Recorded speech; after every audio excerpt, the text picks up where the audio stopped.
बेला भगवान श्री राम के आदर्शों का गवाह है। यह बात जिले के कई स्थलों पर प्रमाणित भी होती है। अंचल को हरियाली बांटती हुई सई नदी के तट पर स्थित करील का वृक्ष पौराणिकता का एक ऐसा ही प्रतीक है। नदी के एक छोर पर जहां शिवलिंग है, वहीं दूसरे छोर पर दुर्लभ करील का वृक्ष है। शायद ही ऐसा संयोग किसी अन्य धार्मिक स्थल पर देखने को मिलता हो। द्वादश ज्योतिर्लिंग के रूप में चर्चित घुश्मेश्वर नाथ धाम के समीप स्थित दुर्लभ करील का वृक्ष धाम की पौराणिकता को एक अलग ही कहानी बयां करता है। लालगंज तहसील मुख्यालय से 10 किलोमीटर की दूरी पर स्थित पौराणिक स्थल बाबा घुश्मेश्वर नाथ धाम पर बने सई नदी के पुल के पास तट पर स्थित दुर्लभ करील वृक्ष की छाया में भगवान राम ने वनगमन मार्ग में विश्राम किया था। विद्वान आचार्य ललित तिवारी, कृष्ण कुमार तिवारी या और वहां के स्थानीय विद्वान के अनुसार विद्वान श्री अंबिका प्रसाद द्विवेदी, पवन द्विवेदी जी के अनुसार त्रेता युग में भगवान श्री राम वन को जा रहे थे। उन्होंने इसी वृक्ष के नीचे विश्राम किया था। चूंकि उन्होंने सभी सुख भोगों से वंचित रहने का प्रण लिया था, इसलिए भगवान राम ने फूल फल पत्ती विहीन इन उदासीन वृक्ष के नीचे विश्राम करना उचित समझा। भगवान शंकर भी उदासी व बैरागी प्रवृत्ति के हैं, जिससे इसे शिव भक्ति का भी पर्याय माना जाता है। प्रसिद्ध ग्रंथ बाबा तुलसीदास जी ने लिखा है, रामचरितमानस में उन्होंने यह लिखा हुआ है। इसके बारे में उन्होंने लिखा है, प्रसिद्ध ग्रंथ श्री रामचरितमानस बाबा तुलसीदास जी का लिखा हुआ विश्व का एक सबसे प्रसिद्ध हिंदू पौराणिक धर्म का एक ग्रंथ है। बाबा तुलसीदास जी ने रामचरितमानस में करील वृक्ष का वर्णन किया है और वन गमन के समय सीता जी को समझाते हुए भगवान राम ने कहा था, जो उन्होंने लिखा है, उन्होंने ऐसा लिखा है, 9 रसाल वन विहरन शीला सोह की कोकिल विपिन करीला। यानी इसके द्वारा भगवान राम ने सीता जी को समझाया था।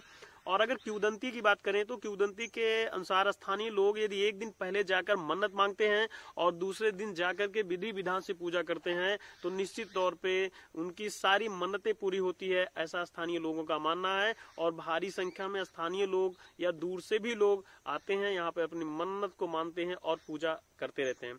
अब बात करते हैं कि इसका जो महत्व है वो महाभारत के में भी इसके बारे में बताया गया है। और महाभारत में भी करील का जो पौराणिक महत्व है उसके बारे में भी लिखा गया है। यानी महाभारत त्रेता युग की और त्रेता के बाद द्वापर युग आता है, उस समय की में इसमें भी लिखा हुआ है। महाभारत की पुस्तक में लिखा हुआ है, कर्ण पर्व के अध्याय 30 के श्लोक नंबर 24 में ये करील के महत्व के बारे में बताया गया है। और जब हम श्लोक 24 अध्याय 30 पढ़ते हैं महाभारत में तो उसमें लिखा हुआ है, समी पीलू करीणाम वनेसु सुखवत्मर्सु अपुपान सक्तुम पिंडी से चा खादंतो मदितावंतः। यानी करील के महत्व को द्वापर में भी और त्रेता में भी दर्शाया गया है। और आज ये ऐसा वृक्ष है जहां पर हम लोगों अपनी टीम के साथ आके एक्सप्लोर करने का ये मौका मिला। और इसी तरह हर बार नए एक्सप्लोर के साथ हम आपके साथ आते रहेंगे। टीम आप देखेंगे हमारी टीम में कृष्ण प्रताप सिंह और सनी हैं।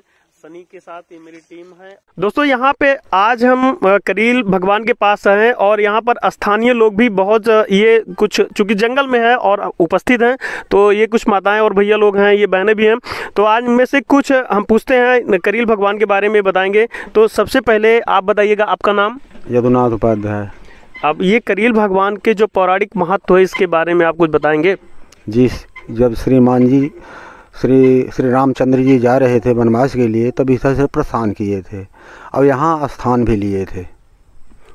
ठीक है सर, आपका नाम? मेरा नाम विनोद तिवारी है, मैं इसी ग्राम सभा से हूँ। तिवारी जी, ये कौन सी ग्राम सभा लगती है? एक ग्राम सभा पूरब देव लगता है। पूरब देव लगती है। अब इसके लोकेशन के बारे में आज कुछ बताएंगे? लोकेशन मतलब घुश्मेश्वर धाम के समीप में है और एक करील वृक्ष धाम है। भगवान रामचंद्र जी के वन आगमन के समय इन्होंने यहाँ विश्राम किया था, उनके पसीने से उपज हुआ है, इसके लिए करील वृक्ष हुआ है। कभी सूखता नहीं, हमेशा हरा रहता है और अप्रैल में जून में इसमें फूल आते हैं, बस इतना ही रहता है। और ये कहा जाता है कि इसका महाभारत काल में भी पौराणिक स्थान रहा है, उसके बारे में?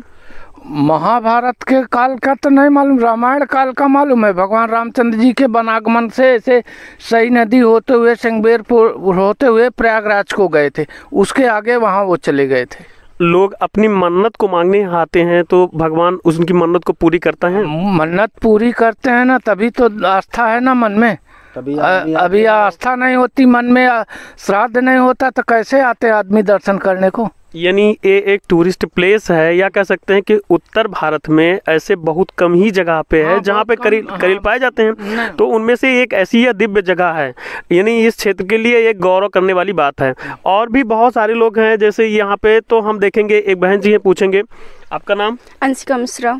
अंशिका, एक बात बताइए कि करील, आप तो युवा पीढ़ी से हो, पढ़ाई भी कर रही हो, तो इस करील के बारे में आपको कुछ बताएंगी?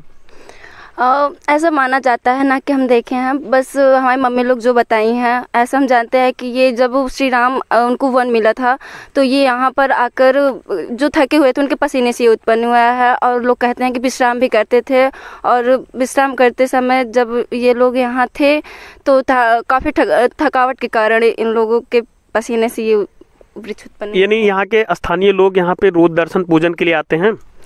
हाँ, आते हैं, लेकिन जैसे दीपावली हुआ और राम भगवान के रिलेटेड जो ये त्यौहार आते हैं तो उससे फिर ज़्यादा होता है यहाँ पर भीड़, अनेकों लोग आते हैं। बहुत बहुत धन्यवाद अंशिका। बाकी बहुत सारे भैया हैं, आप भी कुछ बताएंगे? नहीं। Thank you.